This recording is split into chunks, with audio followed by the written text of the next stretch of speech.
Hello, everybody. We're going to go ahead and get started. I want to welcome you to this CSG eCademy webinar on the states to watch on transportation funding in 2016. This is the fourth year in a row that CSG has done this webinar, and we've certainly seen a lot of transportation funding activity at the state level around the country over that period. I'm Sean Sloan. I'm the Director of Transportation and Infrastructure Policy here at the Council of State Governments in Lexington, Kentucky, and I'll be your moderator for today's webinar. As always, we've got a great lineup of speakers paying close attention to these issues. So here's our lineup. First, we're going to hear from Joe McAndrew, who is the Policy Director at Transportation for America in Washington, D.C. He's going to give us T4 America's perspective on some of the trends in transportation funding we've been seeing over the last couple of years, and talk about how things like the passage of the FAST Act and the 2016 elections could influence things this year. Then we will turn to Dr. Allison Primo Black, who is Senior Vice President and Chief Economist at the American Road and Transportation Builders Association in Washington. For those of you who haven't seen it, ARTBA has a website called the Transportation Investment Advocacy Center, which is a great resource for case studies on states that have tackled transportation funding. We'll ask Allison which states we should be keeping an eye on this year and get her to assess the common themes, lessons learned, and keys to success for the states that have been successful in passing funding measures in recent years. Next, we'll be joined by Keith Goebel, the State Legislative Editor at Landline Magazine, which is the official publication of the Owner-Operator Independent Drivers Association. He'll give us the trucking industry perspective on Rhode Island's recently approved plan to use truck tolls to help pay for bridge repairs and what's going on with tolling elsewhere around the country. And we will hear from 4 reporters who cover the State House, politics, or transportation in their respective states. Chris Keating from the Hartford Courant, John Frank from the Denver Post, Jeff Pender from the Clarion Ledger in Jackson, Mississippi, and Tom Humphrey, now retired longtime journalist for the Knoxville News Sentinel in Tennessee. If at any point during the webinar you have a question for one of our presenters, you may enter it into the GoToWebinar interface, and we will ask as many as we can at the end of today's event. So let's dive right in. I want to bring in Joe McAndrew. He's the Policy Director at Transportation for America in Washington. Joe, what can you tell us about what T4 America is tracking this year? Perfect. Thank you, Sean, and thank you, everyone, for joining today's webinar. Next slide, please. Transportation for America, for those that aren't aware, is a national alliance of elected officials, business leaders, civic leaders, NPOs, and academic institutions across the country working together to ensure that at all levels of government have the resources that are needed to ensure that we have a efficient and effective transportation system. Next slide, please. We do that at the federal level. I think that that's probably where we're most well known, but we also support state policies, and starting in the fall of 2014 with a conference in Denver, we launched the State Transportation Advocacy and Research and Training Network. This is a free network for individuals both inside the Capitol and outside the Capitol to share information, bring out and highlight the best policies, as well as follow trends and support folks that are trying to improve the transportation system at the state level. Next slide, please. We've done a few reports in this regard, and the first report was called Capital Ideas, I guess, 1, last January 2015, that highlighted lessons learned from states that were raising transportation funding and kind of the recipe for success, components that states that had successfully raised money had in their funding packages, and as well as on their coalitions. At the end of 2015, we went ahead and released Capital Ideas 2, which really looked at the lessons learned and the trends from 2015 at the state level. Next slide, please. The big topic last year, I think, is funding.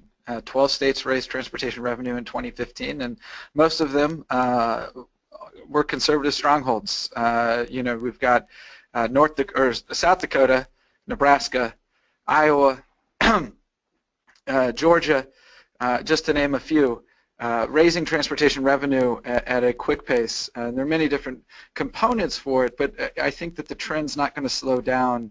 And I'll get to that a little bit in the next few slides, but I just want to highlight a stat for folks.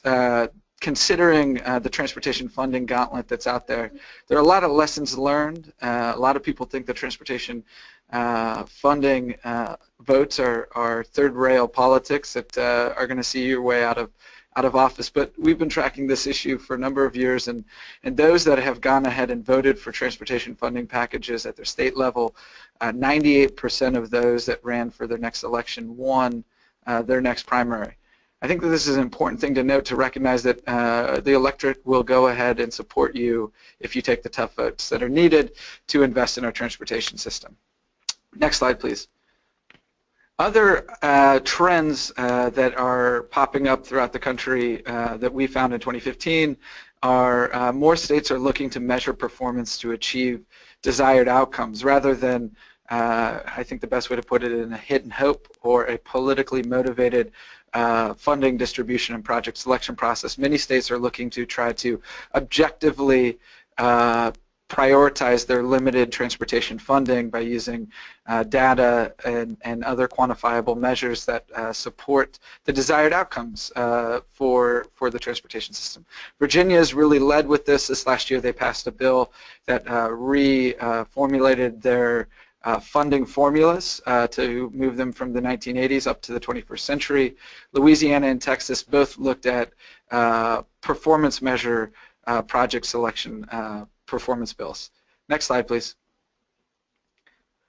One other item that I just want to highlight is that more and more states are looking to really empower local governments to raise transportation revenue to support the transportation funding priorities. You know, it's a federal, state, local partnership, but many states actually restrict the ability for states to raise revenue or local governments to raise revenue and to ultimately leverage federal and state funds. It's important to bring the locals into the funding mix. And this is important. Some of the stats here, you know, when you allow locals to vote on their transportation projects, they're overwhelmingly willing to support transportation.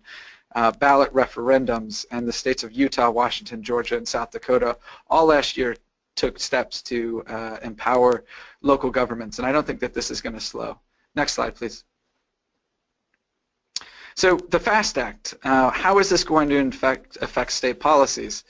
Well, you know, I think what's really important, the FAST Act, for those that aren't super aware, it's the 5-year Surface Transportation Authorization proposal that passed Congress in December, largely maintained with a 7 to 8% increase in funding in FY 2016, maintained funding thereafter by using general fund transfers to stabilize the Highway Trust Fund. So it's, in our humble opinion, it's largely a status quo type of bill.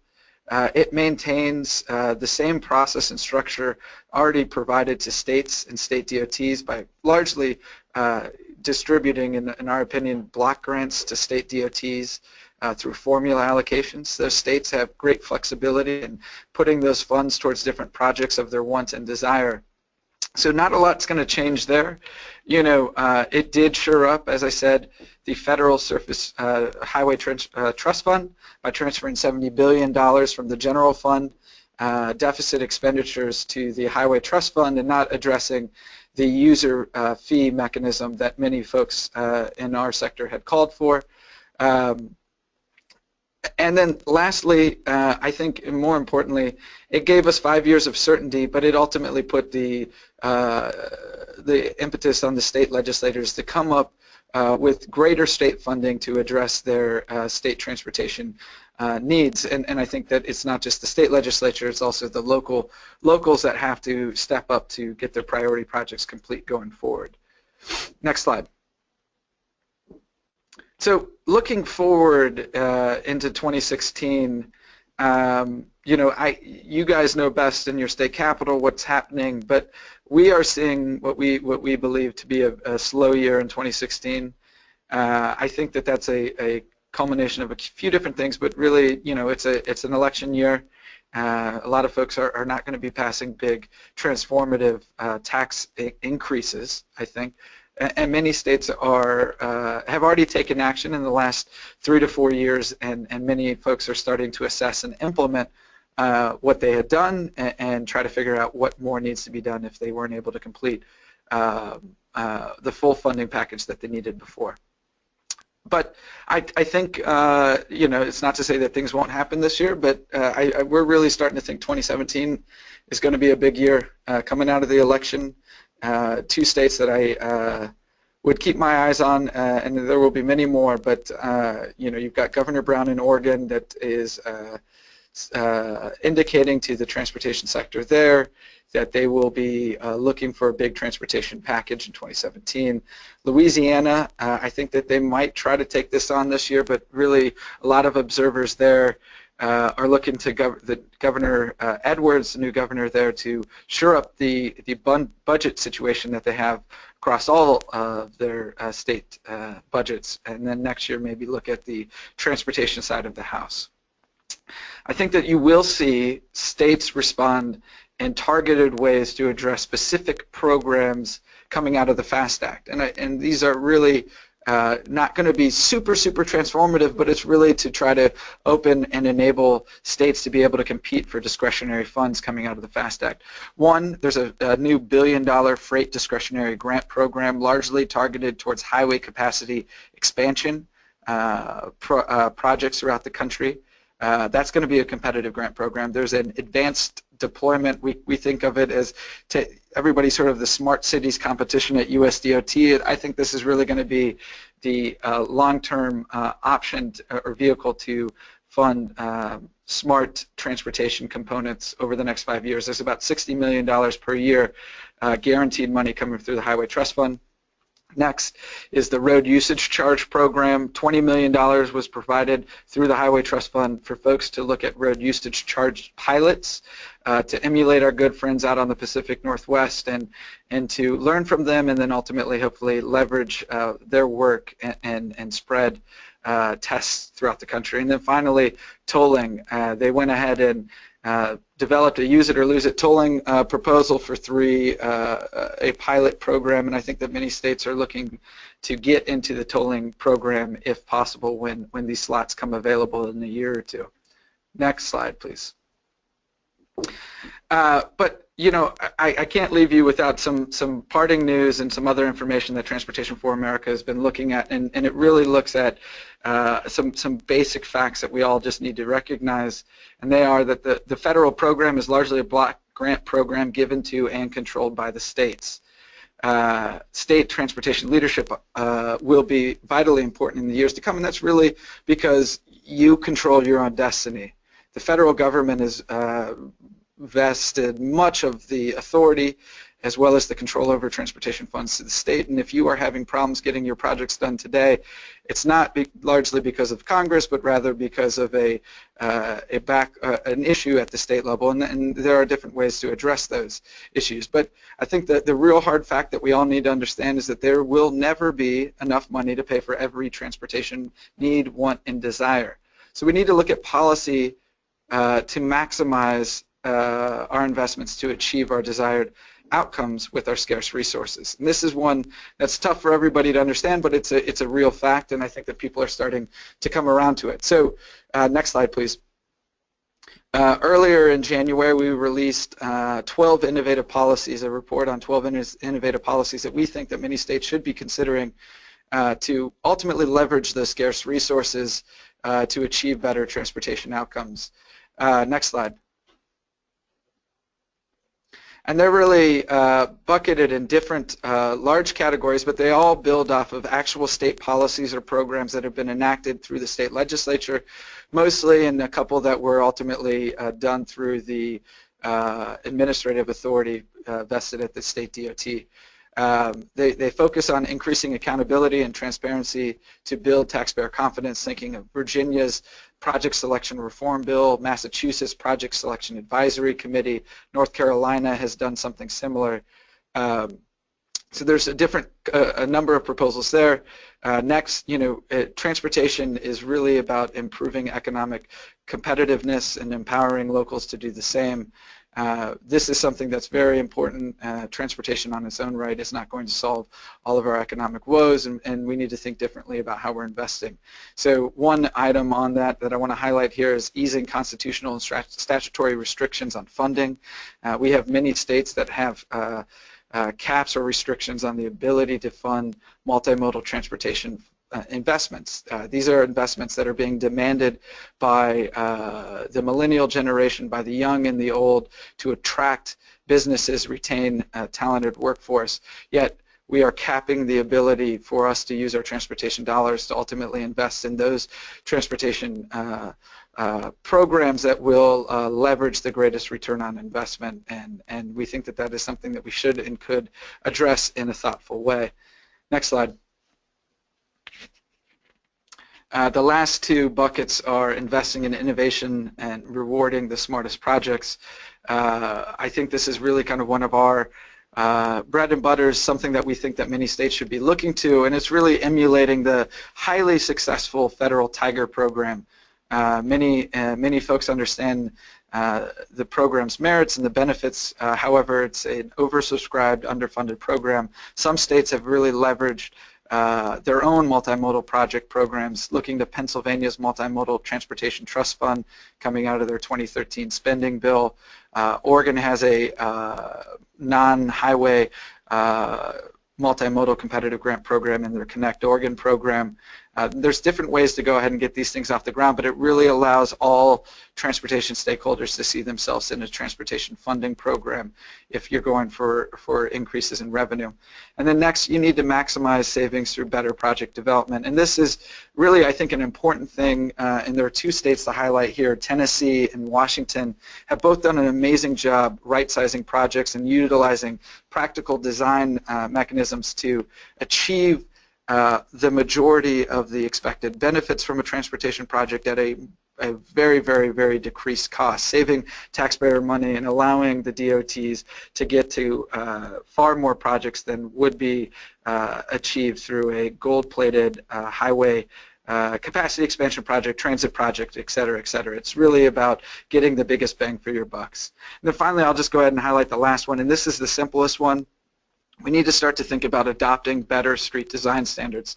Our friends over at NACTO, the National Association of City Transportation Officials, have done an amazing job illustrating what our streets can look like to be economically vibrant, safe, and accessible for all.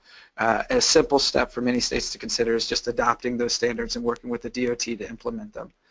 So that's a brief highlight from Transportation for America. As I said, we are working at the state level. If you are interested in our work, please join the free network by going to the link there on the page. And with that, I'll go ahead and conclude my remarks. Thank you very much, and I look forward to questions. Well, Joe, thank you so much, and please stay with us. We'll see if folks have any questions for you. If you do have a question for Joe, you may enter it into the GoToWebinar interface at any time, and we will ask as many as time allows. And next, I want to welcome Dr. Allison Primo Black from the American Road and Transportation Builders Association. Allison, how would you assess the level of activity we've seen in the last couple of years on the transportation funding front, and what can we expect for 2016? Thank you. It's a pleasure to be here. We certainly have had a lot of activity over the last few years, and we expect that to continue. So on the first slide, you can see our logo and website. The Transportation Investment Advocacy Center is a clearinghouse of information with the idea that if state or local governments are trying to introduce some sort of transportation funding initiative, they don't have to reinvent the wheel. So we've got case studies, we do some original economic and research and analysis, and then we have ideas of what works, what doesn't work, as well as webinars and workshops. So a lot going on, and we have a Council of Better Roads groups that advise us in some of our activities, and there's a lot of information on the website about what I'm going to talk about, as well as some of our reports. So on the next slide, you'll see a map of all of the states that introduced some sort of transportation funding related bill in 2015. We have seen a significant growth in this area. I think two things are working here. The first, as we were talking earlier, the FAST Act, the Federal Surface Transportation Bill, provides some modest growth, but after 10 years of short-term extensions, a lot of ups and downs with the federal aid program, I think there's a recognition among states that although that federal money is really important, it's about half of all state capital outlays, state DOT capital outlays for construction, right-of-way, and engineering. It's an important part of the market. but it's really not going to be driving significant growth as it has in some previous years. So there's that understanding. And then a number of state DOTs are dealing with the same issue that we've seen with the federal gas tax, is that they have a flat cents per gallon rate, and over time the purchasing power, what they've been able to buy with the revenues coming in, has not been keeping pace with project costs and inflation. One thing we did see with all of these 179 bills, the gas tax was still the main bill that we saw introduced, some sort of gas tax indexing or an actual increase. That was about 27% of the bills that were introduced. You had about 19% of the bills that were some sort of other reoccurring revenue, usually user fees such as a motor vehicle registration or that type of tax. You had 20% of the bills which were one-time funding, which we still see a number of those. So that could be bonding or having a state put part of a surplus towards transportation investment. And then 14% of the bills were what we call lock boxes, so states that are trying to protect revenues they have. And then you had a whole host of other bills, whether it could be a study for VMT or redirecting revenues that are diverted somewhere else for transportation, but some other measures. But in all, 179, which is a pretty big number. And of course, of those that were passed, we had 8 gas tax increases, and that adds up to 16 state-level gas tax increases over the last 3 years, which is a very big number, more than we've seen in the past. Now, the next slide will give you an idea of what we're watching so far early in this year. We're tracking 51 bills in 27 states. 9 of those are gas tax related. We have 5 that are looking at taxing alternative fuels, and then 5 local funding options, which again is another big trend as we were talking about earlier. We're watching developments very closely in 7 states where we think there's likely to be action in 2016. In Alabama, Governor Bentley has come out in strong support of raising revenues for transportation. California had a special session at the end of 2015 where they focused on transportation funding, and we could possibly see a ballot measure in November in California. Indiana has 3 bills that have been introduced. One of them is an increase in the gas tax, so we think that something is likely to happen there. Missouri has indicated that they are concerned about having enough money to match federal funds, and that's usually a big driver of some sort of investment increase that we've seen historically from states, so we'd expect something to possibly happen there. Same thing in Minnesota. I'm not sure that we're looking at a gas tax increase in Minnesota, but there is support for some sort of increase in investment of a reoccurring nature. So we're looking at something to happen there in the 2016 legislative session. New Jersey, for those of you familiar with what's going on in the state, they are having a very challenging time with their transportation trust fund and some of the commitments for some of their debt service for bonds that have been issued before. So they really are in a position where they absolutely have to do something before July 1st to address that issue. And then South Carolina, there have been some attempts there for a revenue increase. Senator Davis, who was one of the opponents to increase in investment, have filibustered the last attempt, has indicated that he's willing to look at a compromise. So we wouldn't be surprised if something happens in South Carolina. And then I think in 2017, we can look for something from Tennessee, Oregon, and Montana, 3 states that said they're looking at issues, but probably not for this year. So a couple of trends that we have seen through some of the case studies and analysis we've done. The first, certainly the governor can play a key role. This in Michigan, Idaho, Georgia, and Utah over the past year. Nebraska was an exception to that, where the governor did actually veto the gas tax increase, but it was overridden. So the governor as a champion can be a key role in actually pushing through and getting something accomplished at the state level. The second thing we tend to see is that there certainly are some broad-based coalitions that tend to have success, including business partners, and a lot of the messaging we've seen in the last year has been on supporting economic growth. The third thing in the slide you'll see right now is really highlighting how transportation is still a bipartisan issue. So over the last 18 years, you can see the party of the governor who approved gas tax increases. And again, we tend to focus on the gas tax, at least right now, since that's one of the most popular measures that we've seen. But I think we've gone beyond bipartisan to actually having Republicans be very crucial in the leadership of getting these initiatives passed.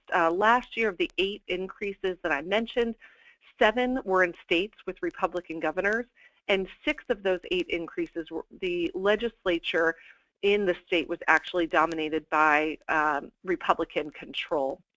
So we really have seen this become a trend. It's also true at the county level when we look at the composition of counties that have approved ballot initiatives over the last 10 years. So on the next slide, I think one of the other key trends that we have seen, and this is something we see from year to year, people really are willing to support transportation investment, and they are willing to levy taxes on themselves. And for local governments, there are very few counties and local governments that have their own gas tax. So they really are relying on property or income taxes or general sales tax measures. We've tracked over 750 of these measures over the last 15 years. So we've seen a growing willingness of people to approve these measures.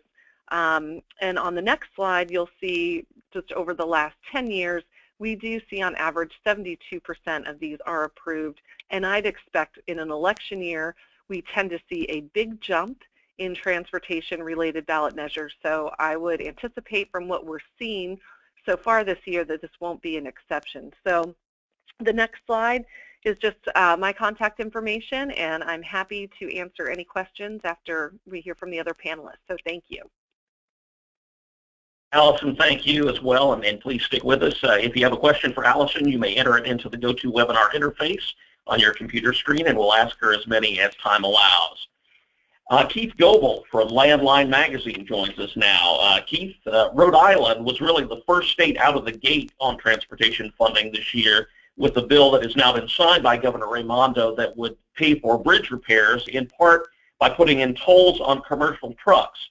What can you tell us about that, sort of the state of tolling in the Northeast and around the country, and how does the trucking industry that you write for view such things?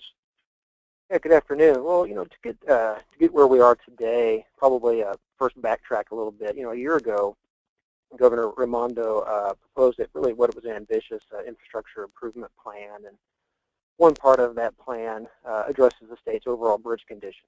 Now, in an effort to avoid asking constituents for more money, the governor and a majority of the lawmakers there, they agreed to pursue a plan that relies on out-of-state truck drivers to help cover those bridge repair costs. And as a result, Rhode Island, they are now the first state to enact truck-only tolls. And it's also worth mentioning that the new law prohibits tolls from being collected on motorists and drivers of smaller trucks. Worth pointing out that the only way to get around that is if you had a public vote and they endorsed adding tolls for motorists and other vehicles. So now truck tolls, they're not expected to be collected there in Rhode Island until late 2017. Plans right now are to collect tolls at 14 gantries, primarily along Interstate 95.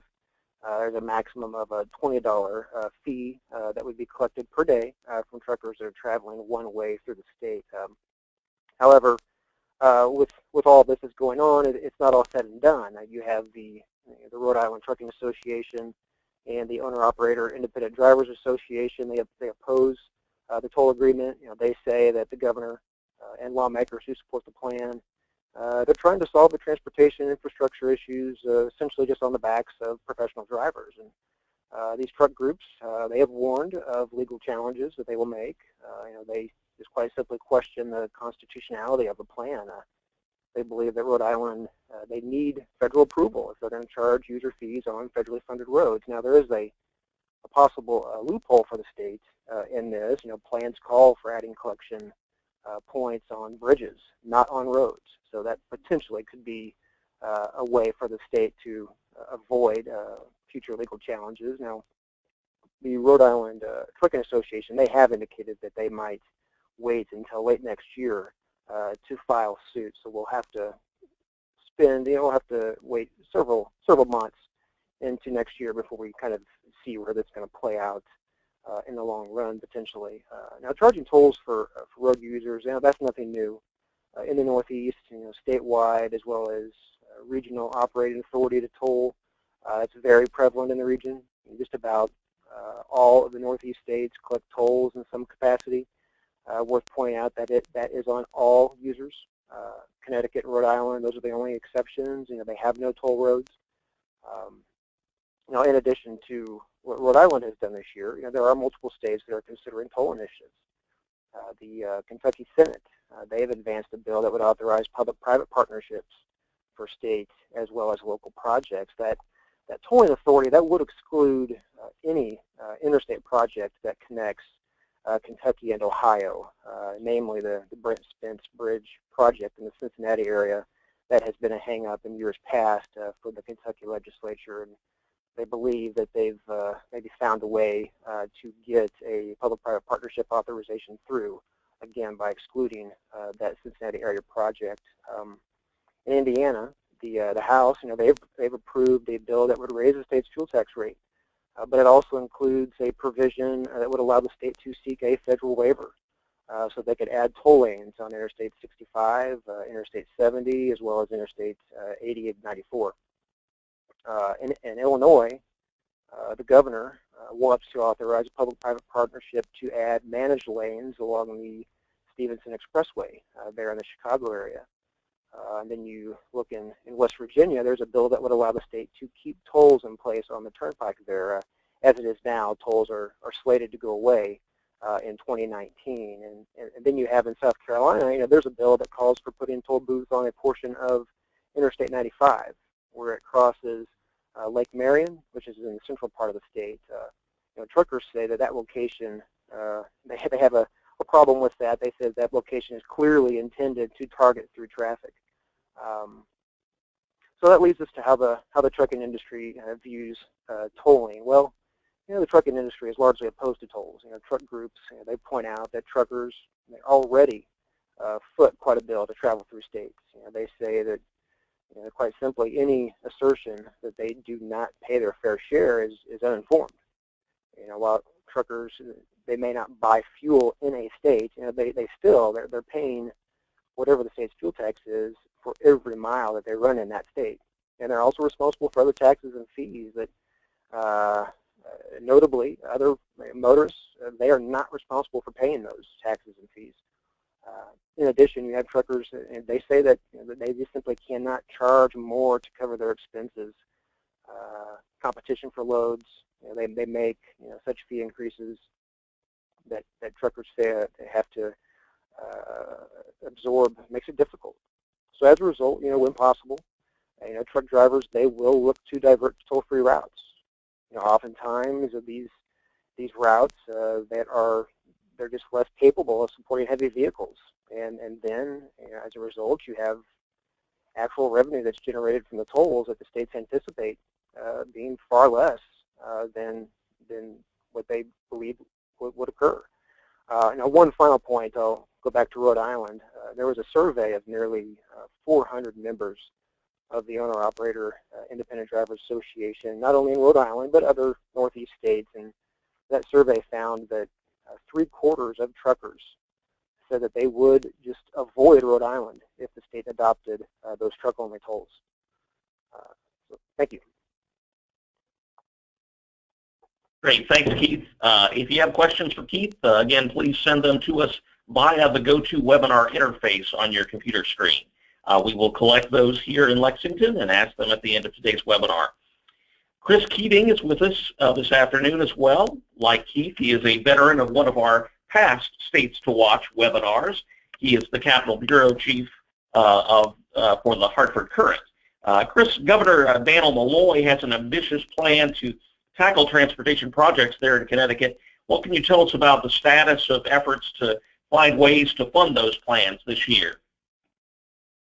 Yes, well, here in Connecticut, they're talking about a 30-year, $100 billion program. 30 years, as your listeners know, is a very, very long time.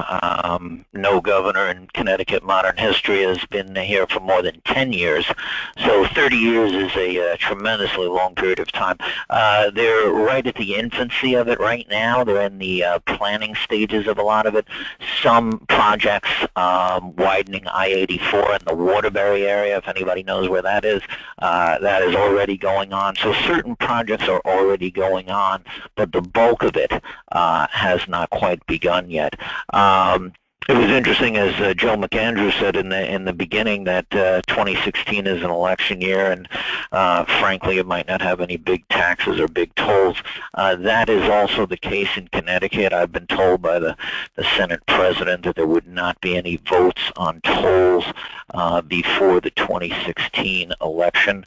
I think one of your slides may have some of the details there on that. What we're talking about in Connecticut would be a combination of tolls and taxes and bonding.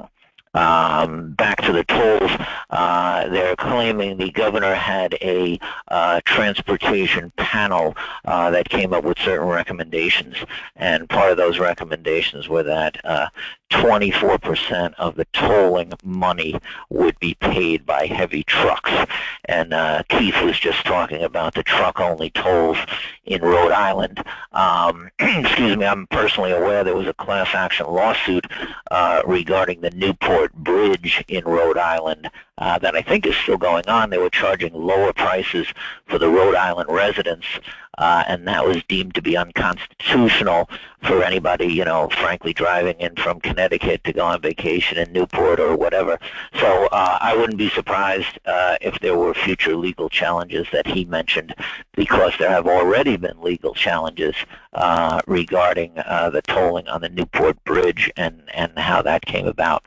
But anyway, what we're talking about in Connecticut, they say that tolls could raise $18.3 billion by 2040, $18.3 billion. And again, 24% of that would be paid by heavy trucks, and 30% would be paid by out-of-state drivers. Legislators, when they vote on things, they always like to hear that. That always gets the crowd up pretty well if out-of-state drivers pay for it. There is a trucking association in Connecticut, and generally they do not like tolls, or they don't like being targeted for tolls. I know the head of that association said they already pay a ton of money in tolls, and a one-way fare on the George Washington Bridge in Manhattan, I was told, for a truck, one way for a truck on the GW Bridge is $95, which is a decent piece of change. Also, as part of the package in Connecticut, they're talking about raising the gasoline tax. Right now, the gasoline tax is 25 cents a gallon. And under this plan, at least was recommended, still has not gone to the legislature yet, recommended you would go up by 2 cents a year for 7 years, and that would bring you up to 39 cents a gallon. The 39 cents a gallon is an important number in Connecticut because that's what the gas tax used to be before they decided it was too high, and they sliced it down to 25.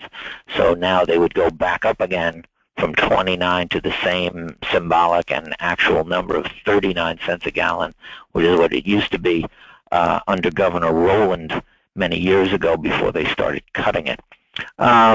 8 states, by our calculation here, 8 states raised gasoline taxes in 2015, which I'm sure people like Joe know this. Georgia, Nebraska, Utah, states like that raised gasoline taxes in 2015, so obviously it's not unprecedented. Out of the $100 billion that they're talking about in Connecticut, $66 billion of that is viewed as for maintenance as opposed to new projects.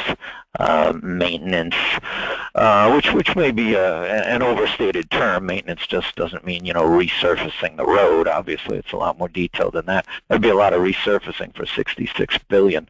So anyway, that would be $66 billion over 30 years for maintenance as opposed to new projects. And again, the election year, as Joe mentioned, election year is very, very important. And the legislative session here in Connecticut ends in early May, so I would not anticipate any votes on tolls or taxes before the 2016 election. But what there will be a vote on, a constitutional lockbox in Connecticut, which would keep all the transportation money in a lockbox, kind of like Al Gore's lockbox and any other lockbox you've heard of in the past. You need a 75% vote to get the lockbox on the ballot this November.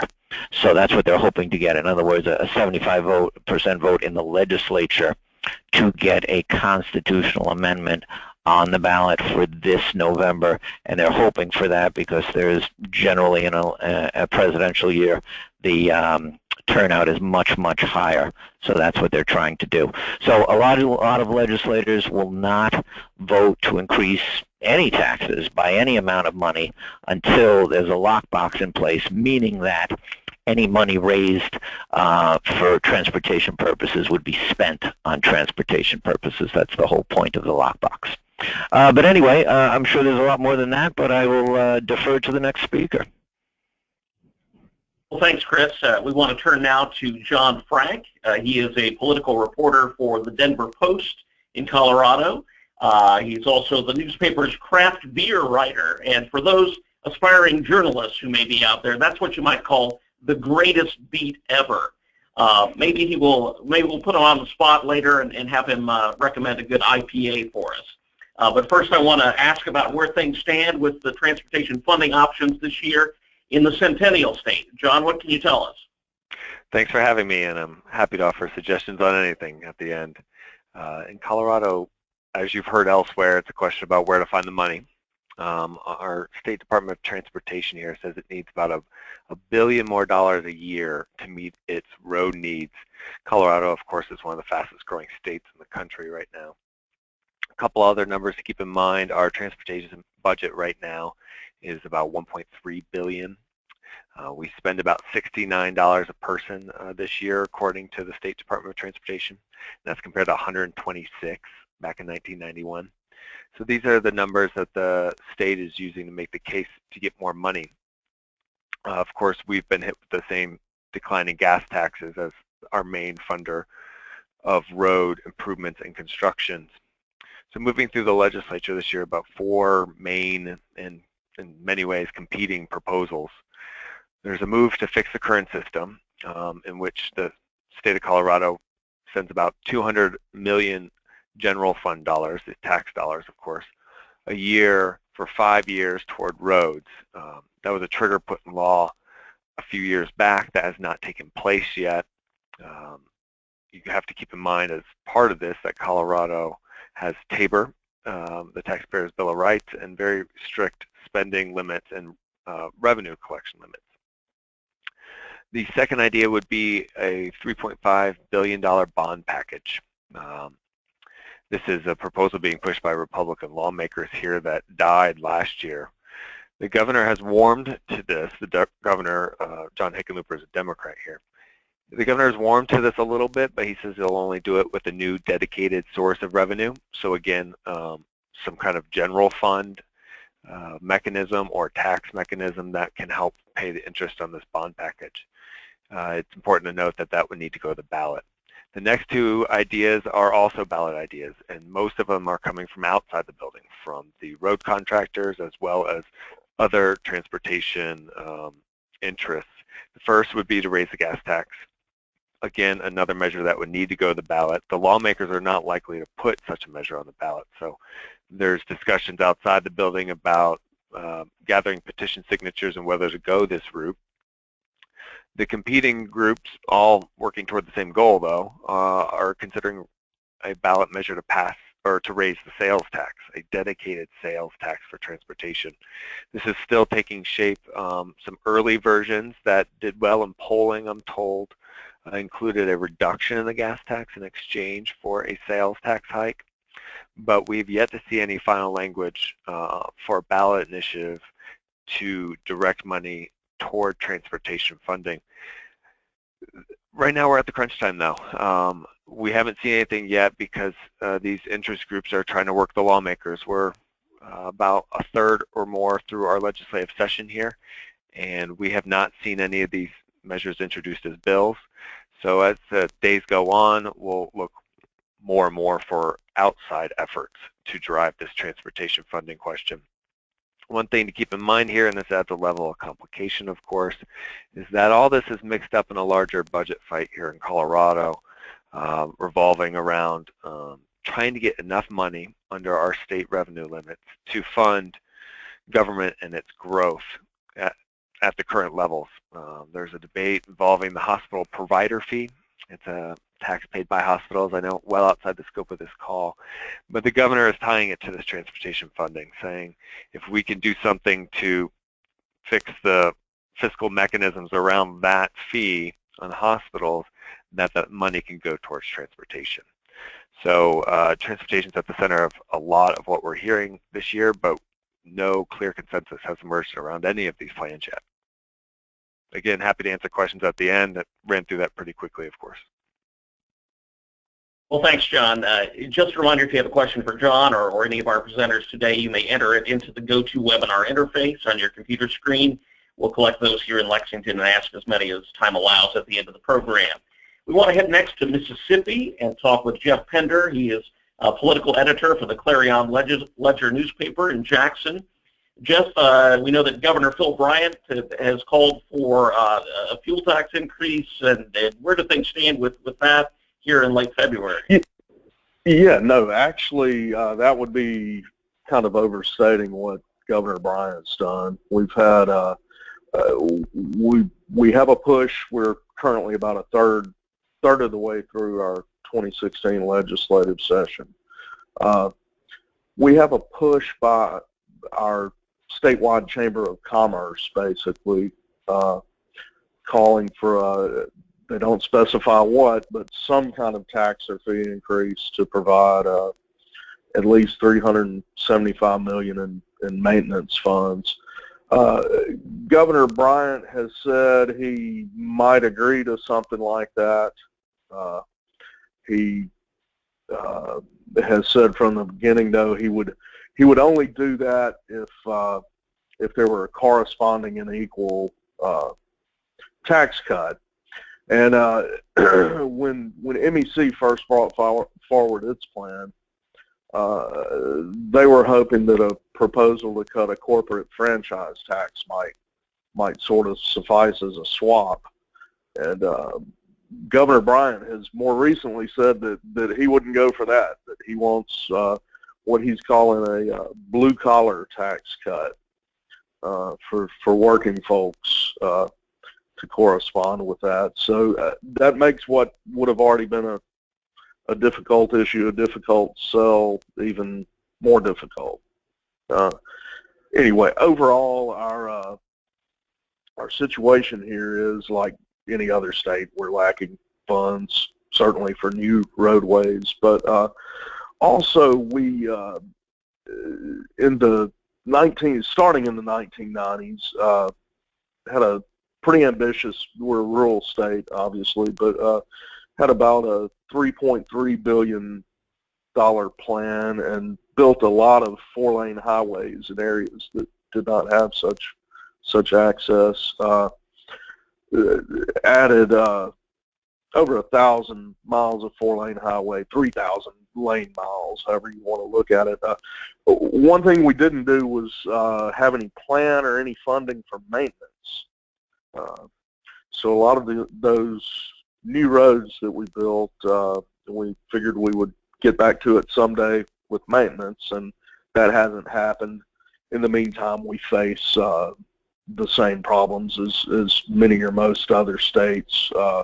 Our transportation funding comes from a flat 18.4 cents a gallon gas tax that is not indexed and does not go up as prices go up.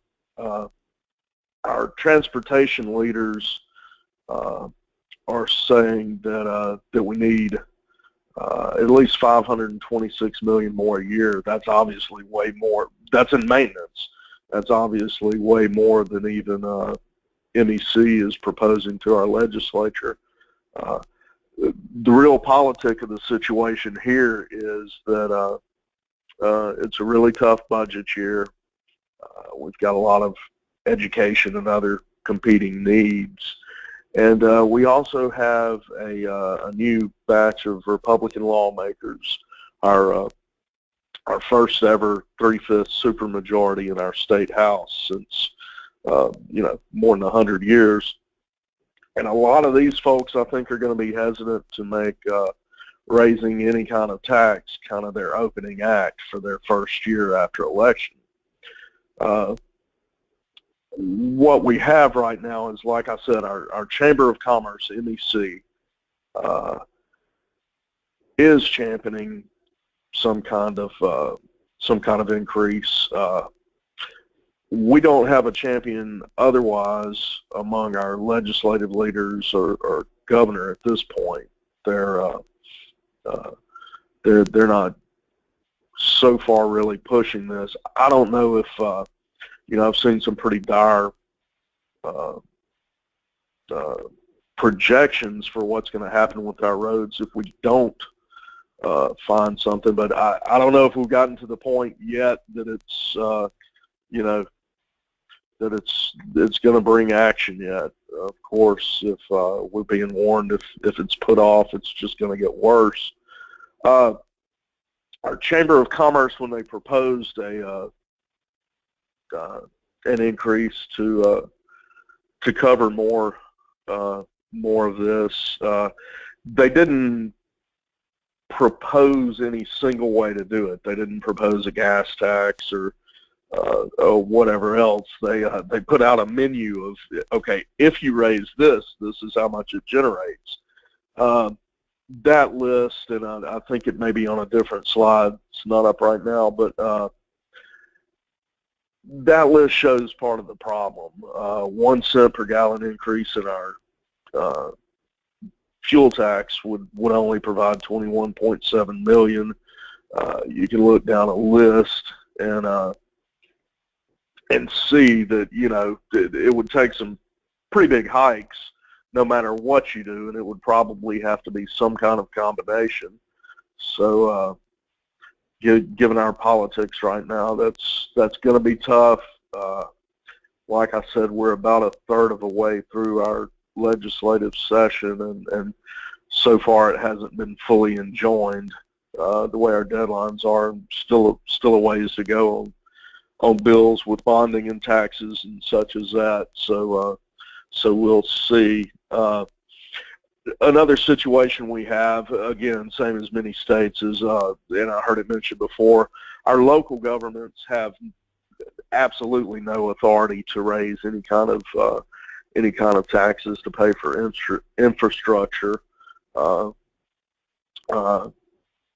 They have to get legislative approval for any kind of local option sales tax or anything like that. So actually, probably on our local level, statewide, they're hurting worse than the state level as far as lack of maintenance and some pretty deficient roads. And again, on the state level, a lot of this comes back to not planning for maintenance funding for increasing a lot of road miles a while back.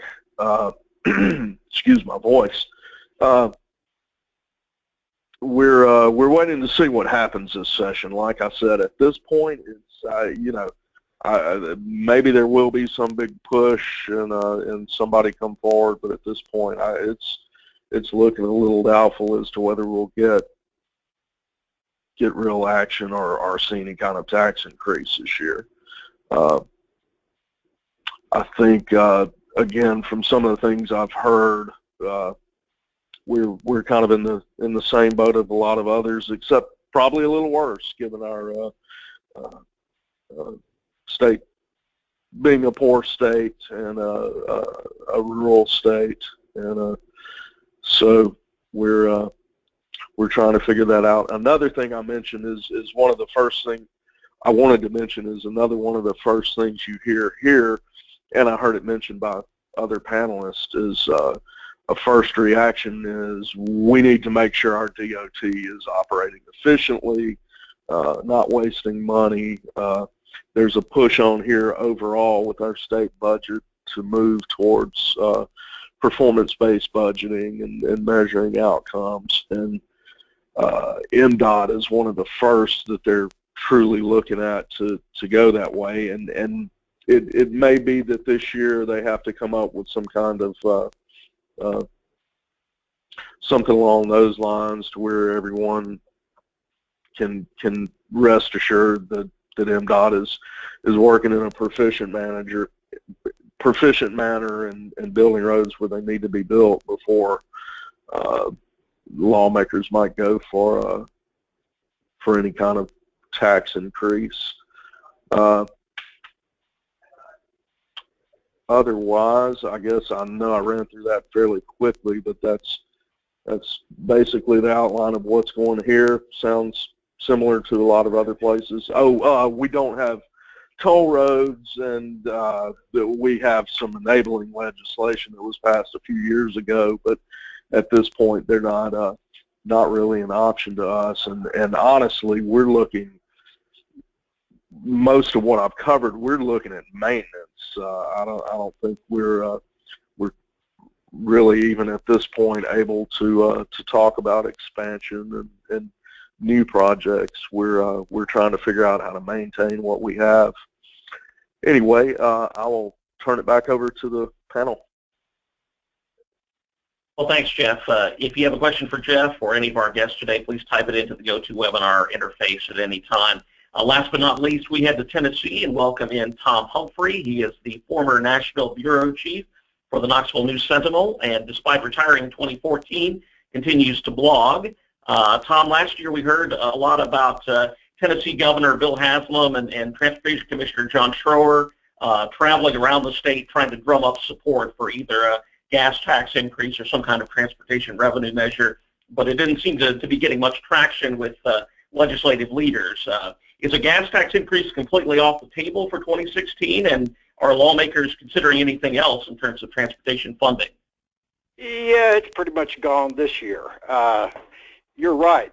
Governor Haslam, our Republican governor, spent months last year crisscrossing the state in what he called a listening tour, where he would listen to business leaders and local government folks lament the lack of money for road projects that they would really like to have. The state comptroller issued a fairly comprehensive report on the transportation needs of the state. A couple of legislators joined in, and there was a Tennessee Infrastructure Alliance formed to push for revenue enhancement in the field of transportation, all of which led to nothing happening, and the governor has punted that to 2017, basically. He never came up with a specific proposal, and the reason was, after a nose count of our legislature, it was fairly apparent that had no chance of passing. Tennessee, as you probably know, has a supermajority Republican legislature. The governor has had, well, as in other states, I guess, the Republicans are sort of divided into two camps. You have the more business-oriented Republican establishment folks, and you have the more populist conservative Republican folks, Tea Party, if you will. The conservatives, and lots of them, have signed a no tax pledge. They will never vote for a tax increase. So the dynamic there is this is an election year, and otherwise the fiscal environment of the state it's an awkward situation. We have a $750 million revenue surplus. Saying we need a tax increase with that as a backdrop is problematic. It's hard on the messaging for the governor and his folks. There is an organized opposition. While the governor was crisscrossing the state, Americans for Prosperity, which is very active in Tennessee, was doing radio ads, sending out direct mail, and having their own meetings saying no tax increase. We don't need it. We've got a surplus. And yes, there are a number of piecemeal or they sort of run the gamut on alternatives to a gas tax increase. One example of interest to the trucking folks, it was filed last year by a senator who is actually a trucking company owner, called for basically imposing a mileage fee on commercial trucking in Tennessee. But Tennessee truck companies who pay our state franchise and excise tax could pay everything they paid in their mileage fee could be a deduction on their franchise and excise taxes. Ergo, it's sort of a clever way to get those out-of-state truckers. And it didn't get very far. It was heard in the Revenue Subcommittee of the State Senate and got a negative recommendation. There are constitutional questions, perhaps. The governor has proposed in his budget taking $130 million out of the state's general fund, where we have that surplus right now, and putting that into the road fund. That is about half of what the House Speaker and some other legislators have said should be done. They want $260 million transferred from the general fund surplus into the road fund. That's a one-time, one-year deal. There's a bill that would add $150 to the annual registration fee for electric vehicles. That one came up for last week in a Senate committee. No member of that committee would make the necessary motion for passage, so it flopped. There's a bill that would declare no gas tax dollars can be spent on bicycle paths or pedestrian walkways, and some small portion of that is in state funding is spent now. That has got the biking community in Tennessee in a big uproar, which are not normally politically involved. They punted that bill off. It's early March before it comes up for a hearing now, but it's probably not going to pass. In talking to some of the leading legislators, they say maybe next year will be a better environment after another months more of educating the public on the needs, and then the governor coming out and making a strong push for something with perhaps more legislators ready to join him in that endeavor. So it's Tennessee is sort of in a holding pattern with the need for some revenue enhancement, generally acknowledged under many of the, from the governor on down. His transportation commissioner was still making speeches yesterday on the need. But it ain't going to happen this year, barring something really bizarre. There are a couple of what are known as caption bills. I guess other states have those too, which basically open up the Title 67, Tennessee's tax code, so that an amendment could be filed and drag in some comprehensive bill, or there is some talk about doing a bunch of piecemeal bills and putting them all into one package of legislation. Passing that is something to happen this year. But this year, Tennessee appears to be in a holding pattern. Next year, I think you'll see some activity. Great. Well, thank you, Tom, and thanks again to all of our presenters this afternoon. A lot to process there, and recognizing that we have blown past our 3 o'clock end time for this webinar, and some of our guests have had to log off, but we want to hold just for a minute or two and see what kinds of questions folks may have. Again, if you have a question, please type it into the GoToWebinar interface, and we will ask as many as time allows. While we're collating those and collecting those here in Lexington, Joe McAndrew, I want to turn back to you. It strikes me that, in 2013, which was the previous year in which we saw a significant number of states tackle transportation funding, we saw states exploring different things with regards to the gas tax, and in some cases almost trying to hide the fact that they were increasing the gas tax. Whereas in 2015, we saw states recommit almost to the gas tax as the preferred revenue mechanism, and being unapologetic about that, and in many cases approving pretty much straight up gas tax increases. Why do you think, especially during a year in which Congress avoided a gas tax increase like the plague, did we see states turn back to the gas tax in 2015? Thanks, Sean. That's a great question. I think, there are a few things that were really playing out in 2015 compared to 2013, and most important is likely the fact that the gas tax or the actual gas price of gasoline was very cheap relative to 2013. So it enabled some folks that may have had it more challenge taking a vote to just straight up raise the gas tax. It freed them a little bit. I will also highlight the fact that many of those folks in 2013 that quote-unquote hid the gas tax were using, a variable rate or a tax percentage at the wholesale level, Virginia, Pennsylvania, and others. A lesson learned for everybody on the phone. This last year we watched the states of Kentucky and I'm trying to remember the second state. North Carolina, both of them had limited floor mechanisms.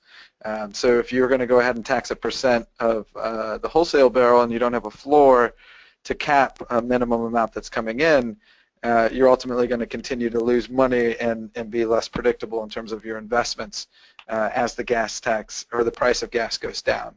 So Virginia has a nice floor. They'd probably like to see the gas tax go up, but it saved them from having to come back again in 2015 to set a floor mechanism. Great. Thank you, Joe. And Allison Primo Black, let's bring you in here just a moment.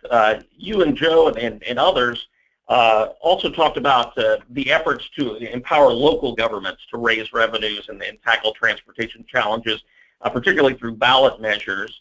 What can the success of transportation ballot measures be attributed to? Is it simply that it's easiest to make the value proposition at the local level and say, here are the projects that will benefit you directly? I think making that connection is part of it, but we have clearly seen over the last 15 years, people really are willing to invest in transportation, and especially when they're asked to do that. And many times, as we saw from the ballot initiatives, it tends to be some sort of property or local tax, and certainly in some of the legislation at the state level, Georgia, of course, comes to mind, Utah, those are areas where they've been trying to give local governments more tools to address those needs. Because when you're looking at actual capital outlays and construction work, that local piece is about 25% of funding, and most of those revenues are general fund related revenues. So they've really taken a big hit since the recession. When you think about money coming in through property taxes or sales taxes, we tend to see that move a lot more with the economy. Great. Well, thank you, Allison. And I know that ARTBA actually has a webinar tomorrow that will focus on some of these issues called Thinking Beyond the Gas Tax. What can you tell us about that? Sure. It's a free webinar. We would love to have folks. You can go to our website to register, or you can contact Carolyn Kramer, my colleague who manages the center, the day-to-day operations. But we're hearing from experts who are taking a look at beyond just the gas tax, even though that is still one of the most popular ways to raise revenue at the state level, but looking at user fees and various things that have been implemented. So we'll have folks from Texas and North Carolina, as well as a few other states, talking about some of their experiences and how they actually moved some of this legislation and these initiatives through some of the strategies that they use. So hopefully it's a workshop that a session that people can really have some takeaways from. Great. Well, folks, we are all out of time, and we've run past our allotted time here for today's webinar. I want to thank all of our guests for joining us this afternoon. Here is a slide with how you can follow all of us on Twitter. Thanks also to everyone who logged in to join us today. I think we had folks from 18 states represented in our registration list. Thanks also to everyone who logged in and joined us. Be sure to check the CSG website for information about future eCademy webinars on transportation and other topics. I'm Sean Sloan at CSG headquarters in Lexington.